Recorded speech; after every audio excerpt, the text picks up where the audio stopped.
Super star Mahesh Babu Rajamouli cinema త్వరలోనే పట్టాలెక్కనుంది. ఈ cinema కోసం మహేష్ బాబు అభిమానులే కాదు, ప్రపంచవ్యాప్తంగా ఉన్న టాలీవుడ్ లవర్స్ ఈగర్గా ఎదురుచూస్తున్నారు. ఈసారి మహేష్ బాబుతో ఇండస్ట్రీలో ఉన్న అన్ని రికార్డ్స్ బద్దలు కొట్టించాలని చూస్తున్నారు జక్కన్న. ఇప్పటికే ఈ సినిమా గ్లోబల్గా ఉంటుందని అంటున్నారు. అంతేకాదు, ఈ సినిమాపై ఇప్పటికే ఎన్నో ఊహాగానాలు కూడా వినిపిస్తున్నాయి. ఆఫ్రికన్ ఫారెస్ట్ నేపథ్యంలో ఈ సినిమా ఉండే అవకాశం ఉందని అంటున్నారు. మరోవైపు ఈ సినిమాలో రాజమౌళి రామాయణాన్ని కూడా టచ్ చేయనున్నారని గుసగుసలు వినిపిస్తున్నాయి. ఇక ఈ సినిమాలో నటించే హీరోయిన్స్ గురించి కూడా ఆసక్తికర చర్చ జరుగుతోంది. మొదట్లో విదేశీ నటి ఈ సినిమాలో చేస్తుందని టాక్ వినిపించింది. ఆ తర్వాత దీపికా పదుకొనే పేరు కూడా తెరపైకి వచ్చింది. రీసెంట్గా గ్లోబల్ బ్యూటీ ప్రియాంక చోప్రా పేరు గట్టిగానే వినిపిస్తుంది. అంతేకాదు, ఈ అమ్మడు రీసెంట్గా హైదరాబాద్లో కూడా ల్యాండ్ అయింది.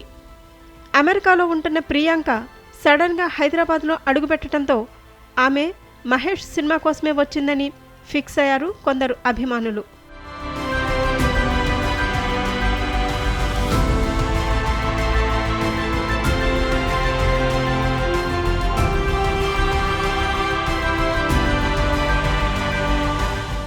ఇదిలా ఉంటే ఇప్పటికే మహేష్ సినిమా గురించి చిన్న చిన్న హింట్స్ ఇస్తున్నారు రాజమౌళి.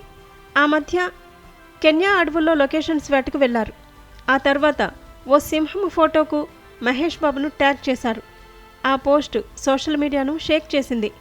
అంతేకాదు, సినిమాపై అంచనాలను తారాస్థాయికి తీసుకెళ్లింది. తాజాగా మరో ఇంట్రెస్టింగ్ పోస్ట్ షేర్ చేశారు రాజమౌళి. ఈ పోస్ట్లో సింహాన్ని లాక్ చేసినట్టు చెప్పారు.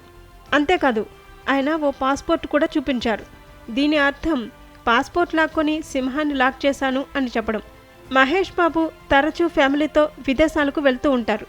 అయితే ఇప్పుడు ఆయన పాస్పోర్ట్ తీసుకొని సినిమా షూటింగ్ కోసం లాక్ చేశా అనే హింట్ ఇస్తూ జక్కన్న ఈ ఆసక్తికర పోస్ట్ పెట్టారు.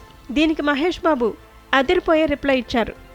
ఒక్కసారి కమిట్ అయితే నా మాట నేనే వినను అంటూ డైలాగ్ కొట్టారు మహేష్. అంతేకాదు, నటి ప్రియాంక చోప్రా కూడా ఫైనల్లీ అని రిప్లై ఇచ్చారు. దీంతో ఈ పోస్ట్ సోషల్ మీడియాను షేక్ చేస్తుంది. మహేష్ ఫ్యాన్స్ ఈ పోస్టును తెగ షేర్ చేస్తూ సందడి చేస్తున్నారు.